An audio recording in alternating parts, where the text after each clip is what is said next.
요즘 노랑봉투법 이야기를 들으면서 어떤 생각이 들까? 이미 많은 사람들이 느끼고 있겠지만 지금의 혼란은 어느 정도 예견된 결과가 아닐까 싶다. 이 지점에서 먼저 짚고 넘어갈 장면이 있다. 과거 윤석열은 노랑봉투법에 대해 두 차례나 거부권을 행사했다. 불법 파업까지 손해배상 책임을 제한하면 기업 재산권 침해와 노사 질서 붕괴, 그리고 경제 불확실성이 커질 수 있다는 이유였다. 지금 상황을 놓고 보면 그 거부권 판단은 결과적으로 꽤 신중하고 현명한 선택이 아니었을까 하는 생각이 든다.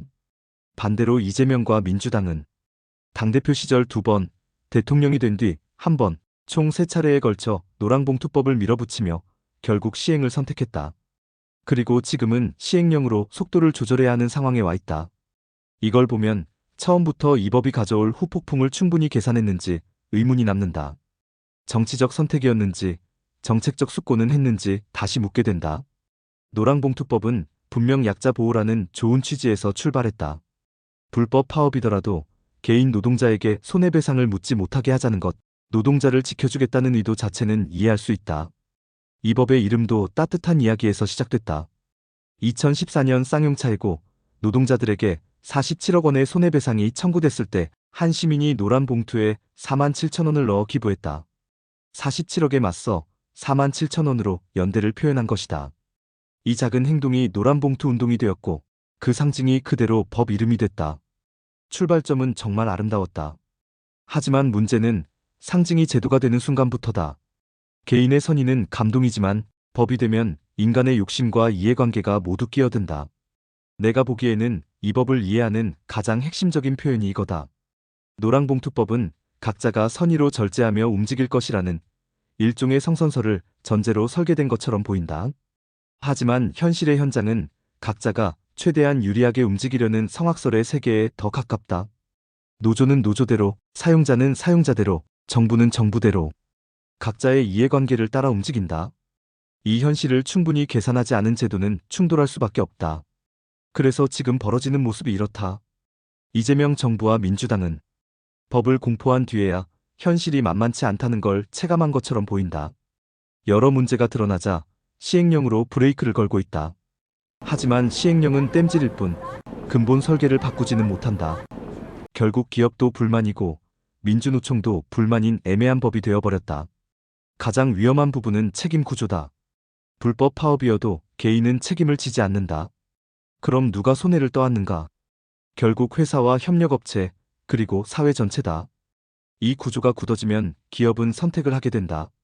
신규 채용을 줄이고, 투자를 미루고, 외주화하고, 자동화를 앞당기고, 심하면 해외로 나간다.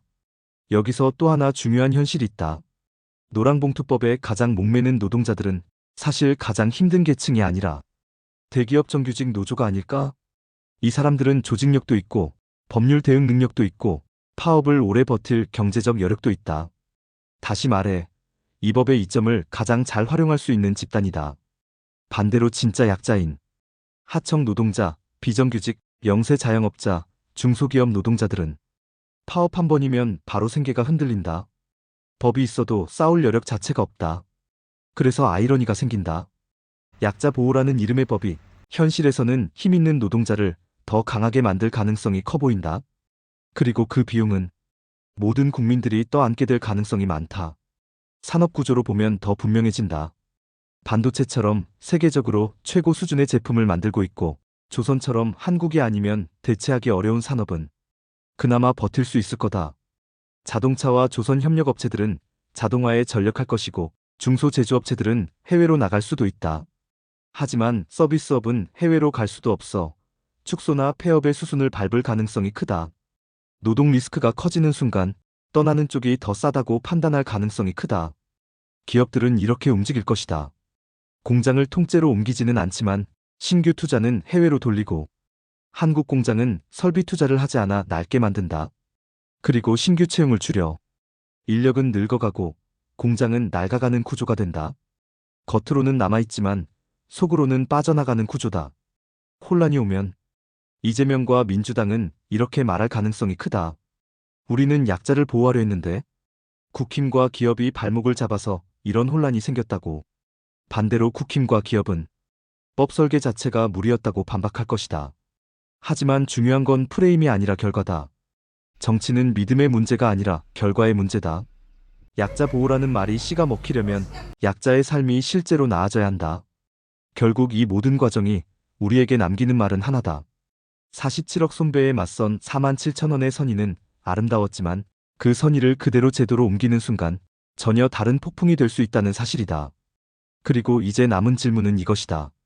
이 법이 국가와 사회를 성숙하게 만드는 교훈이 될지, 아니면 한국 경제에 회복하기 힘든 치명상으로 남을지는 이제 곧 드러날 것이다.